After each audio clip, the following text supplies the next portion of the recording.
The city of Santa Barbara started the Water Hero program to highlight citizens that went above and beyond in their water conservation efforts.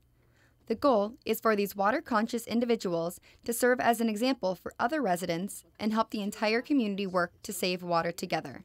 So Dennis Allen is our first water hero because he built a new development, the Victoria Garden Mews, and it has both indoor water efficiency and outdoor water efficiency, and he really went above and beyond, and he's LEED certified for it.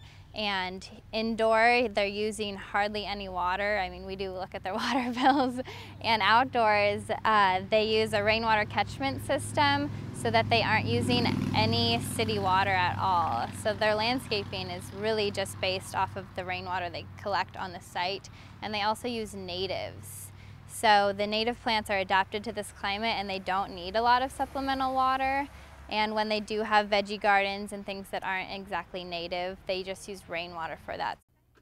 Dennis Allen, the city's first water hero, designed a completely sustainable residence.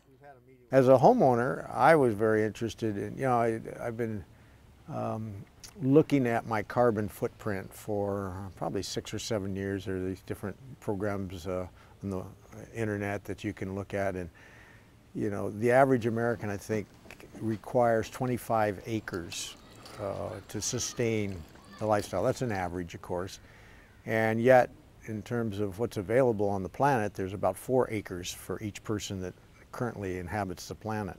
So I thought I was doing pretty well, and I go to the farmer's market. I had a Prius at that time, and I was about 18 acres, so I was still way above what should have been my quota for, if we were sharing more equitably on the planet. In an effort to shrink his carbon footprint, Dennis began biking and walking around town.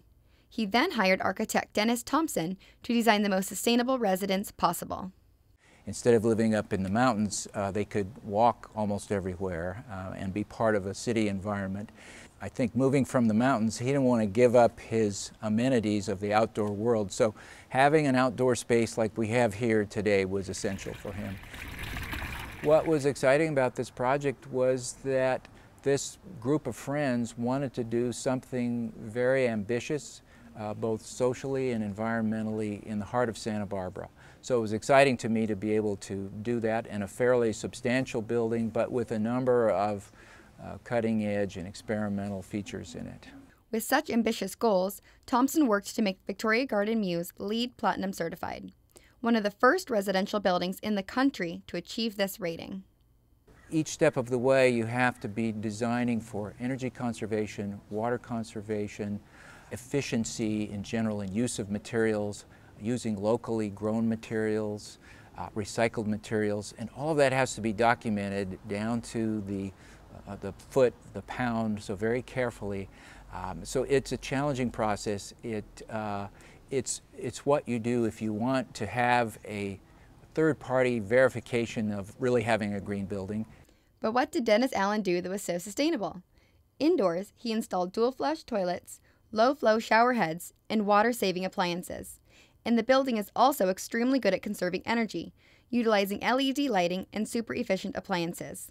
The reason that the courtyard between the two buildings can accommodate the large water-wise garden is due to the innovative stacked parking. Stacked parking in this project was really what made this wonderful open space between the two buildings available. Because we're accessed on an alley, we were able to get 8 cars in the space of 4 cars. And cars stacked on top of each other don't take a 2-story volume, they only take about 11 or 12 feet. In addition to conserving energy and water inside the home through efficient appliances, there are also many opportunities to do so outside as well.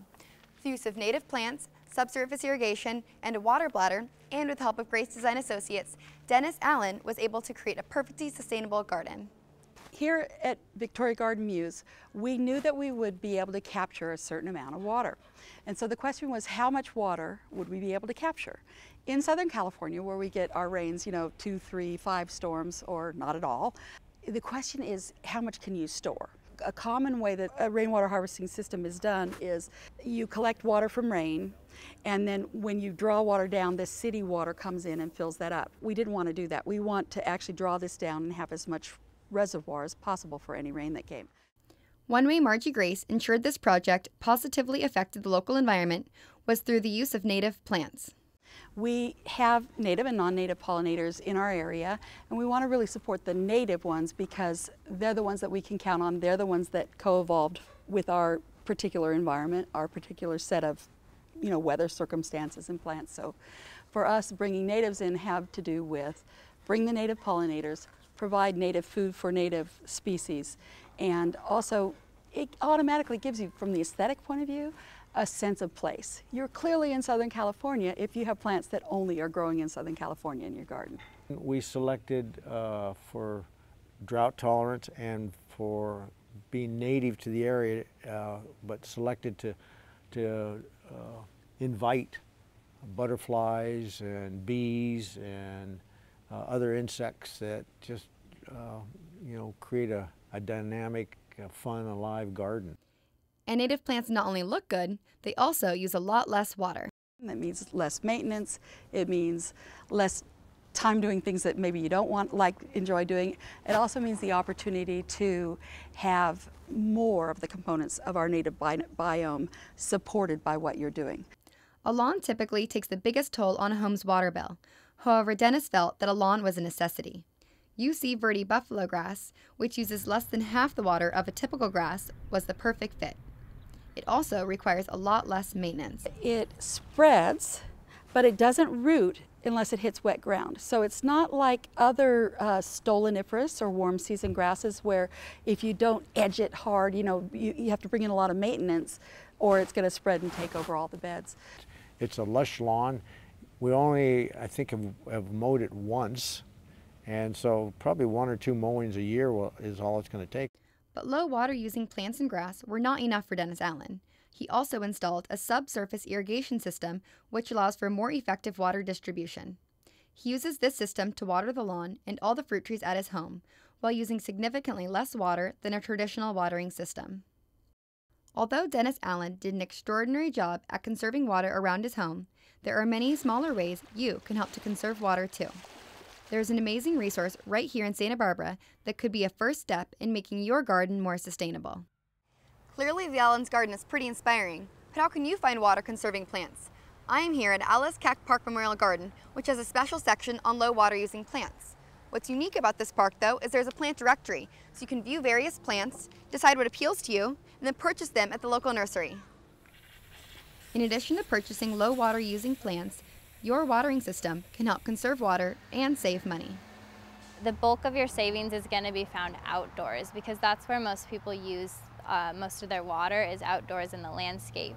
So you can have plants that are low water using if you want to take out something that's high water using like a lawn and replace it with low water using plants. That'll save a lot of water and a lot of money. We also have a rebate for that right now too, where you can get money to pay for the cost of those plants. And then also, if you don't want to switch out your plants, but you still want to save water, you can make changes to your irrigation system. So you can replace pop-up spray heads with rotating nozzles that save about 20% more water, and they're really efficient with the way they give water to the landscape. Or you can pull out the irrigation system and put in drip, which is even more efficient. And always mulch. We want to encourage people to use mulch in their landscape because it saves a lot of water and it's good for building their soil. Of course, it's always smart to, do full loads of laundry, to not let the water run constantly when you're brushing your teeth or washing your hands. And outdoors, what we encourage people to do is change their watering seasonally. So simple things like turning your sprinklers off when it rains, or you can also get a rain sensor which hooks up and automatically will turn off your watering system when it rains, or also just adjusting it seasonally. There's usually a thing called a seasonal adjust on your controller, and we have something called the weekly watering index on our website, which is savewatersb.org, and they can just punch in those numbers every season and it'll lower their watering time so that it's more appropriate for the season.